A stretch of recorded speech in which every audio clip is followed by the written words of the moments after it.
to junction 3 at Chatham, and that's also after an accident. Very busy on the M3 northbound to junction 3 at Lightwater, where a car's broken down, and also very slow on the M4 eastbound to junction 4 at Heathrow after a van broke down, although that's now been recovered. Queues on the A12 northbound in Harold Wood, that's because of an accident where only one lane is open. This is LBC.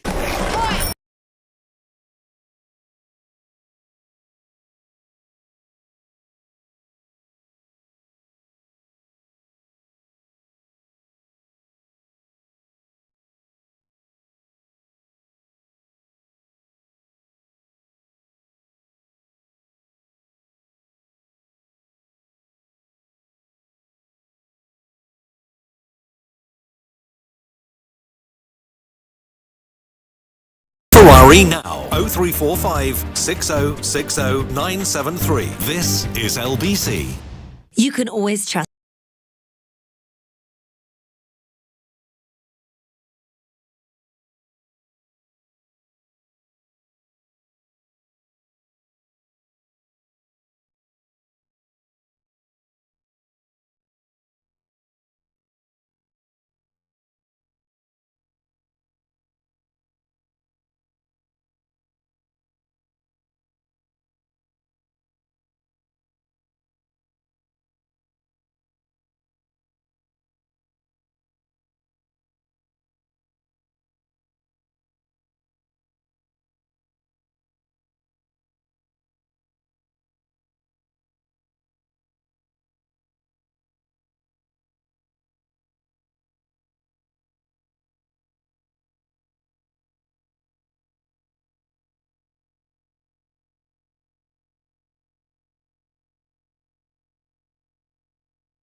Nick Ferrari at breakfast on LBC.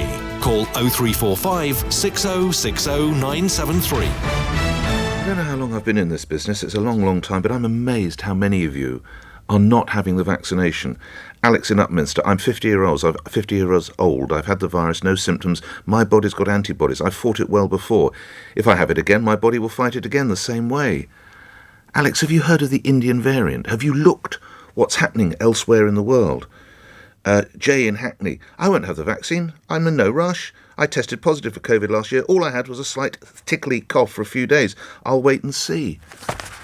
Again, there is the Indian variant, and you have responsibility to people who want to get back to work. They want to open their shops.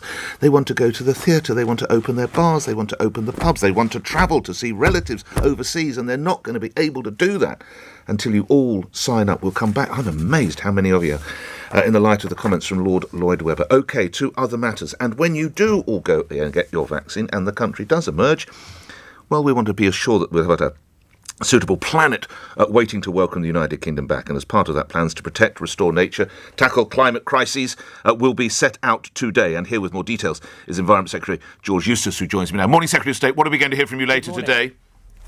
Well, today we're announcing two things, a strategy to increase the rate of tree planting in this country with new schemes to treble the rate of tree planting each and every year, and also some measures as well to protect precious habitats like our deep peats, which are a big store of carbon and when degraded can also emit carbon. So we'll also be doing things such as phasing out the use of peat in horticultural compost, because there are now plenty of other alternatives.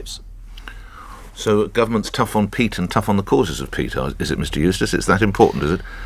Well, we're trying to improve the environment, and I think during this pandemic, people have learned to appreciate the importance of the environment more, and we know that restoring some of these peat habitats, increasing our woodland creation, is a really important way to contribute to our environmental objectives. I mean, respectfully, there are surely greater challenges out there. We can look at people who soon will be risking their lives on the Channel trying to get here. We look at trying to rebuild employment, looking at trying to rebuild the economy, and you give me a policy that's a pile of peat, Secretary of State. Well, government can do more than one thing at once. Yes, there are really big priorities, such as dealing with this pandemic, and that is taking up most of the bandwidth in government. And I know that the Treasury and BEIS are working very hard on getting our economy back on its feet. But yeah, environmental issues do also matter. We do face big challenges with decline in biodiversity, decline in species over the last few decades.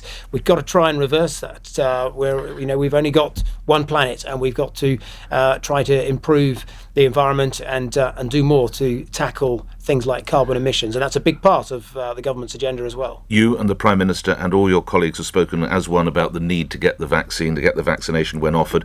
I don't know if you heard comments from Lord Lloyd Webber yesterday, who said that those who don't get the vaccine are almost akin to drink drivers in that they risk other folks' lives. Would you go that far, Mr Eustice? Well, I think we can all understand, the point he's making. I wouldn't personally use those words, and I think people use their own words to express things. But my view is, yes, we will only be able to exit this pandemic when the vast majority of people have had the vaccine, and we've got to just give people the reassurance. Those who've been a bit hesitant, we've got to give them the reassurance that these have been rigorously assessed, that they are safe, and that actually there is still a risk, as you just pointed out, from new variants, and we just need to get maximum uptake of this vaccine. We've done quite well. Some 70% of the population have now had their first jab, but we've really got to redouble our efforts on some of those difficult to reach communities. And if people don't listen to the message that you and your colleagues are putting out, how real is it that we might move back to the so-called tiered system, Secretary of State? Well, look, I think we know that the uptake of the vaccine was very high in those older cohorts. Those are the ones who were most at risk of hospitalisation and death. So having, got the vaccine out to people over the age of 60 and having good uptake there, I think we're in a good position.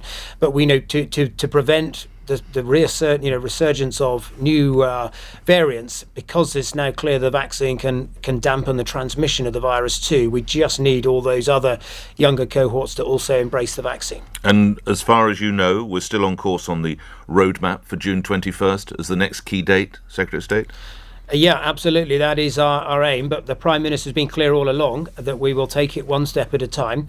We've just yesterday done the latest set of easements allowing pubs to open again and cinemas and so on to open again. We hope to get back to normal on the 21st of June, but we'll obviously need to make an assessment, as we have with all the other stages, a few days before that. Lastly, as Environment Secretary, you may be aware London is about to trial the rental e-scooter scheme in the city. Do you welcome that, or do you have concerns some people jumping on these things, possibly taking to the roads when they don't have enough training or safety knowledge?